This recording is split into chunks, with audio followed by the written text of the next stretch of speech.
Okay, a big mistake that coaches often do is that when it's time to scrimmage, they think that game size fields that mimic game fields is ideal, but in actuality, and what Doug used to do is if he had access to a half of a field, we had, you had some portable goals.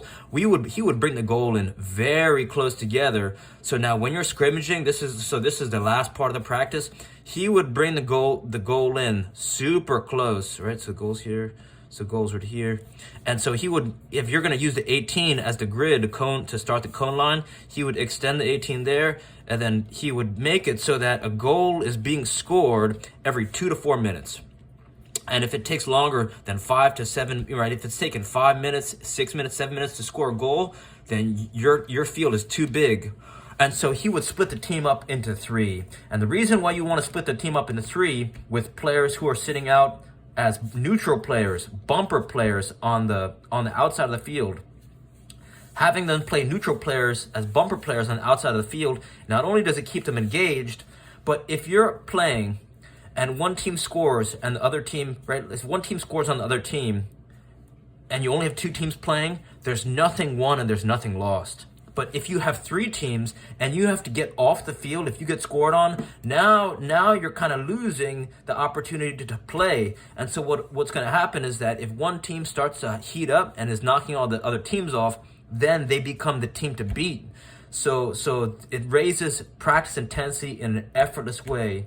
This is also a way that you can assess the hierarchy of the skill level on your team, right? The natural gifted players will shine in these types of scenarios. And plus, if you split the team into 3 captains to pick these 3 teams, you'll notice that the first 11 players are usually the best players on the team, because players know who the best players are.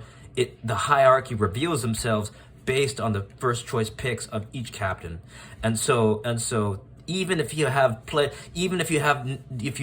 goalkeepers, you could do sweeper keeper or Roman keeper, so the last player back on one team can use their hands. And if you've got a mismatch in numbers, you can elect for one player to stay on as a neutral player that plays for all teams all the time, that stays on perpetually throughout the whole entire through this whole entire game scenario, right? So this is really gonna end.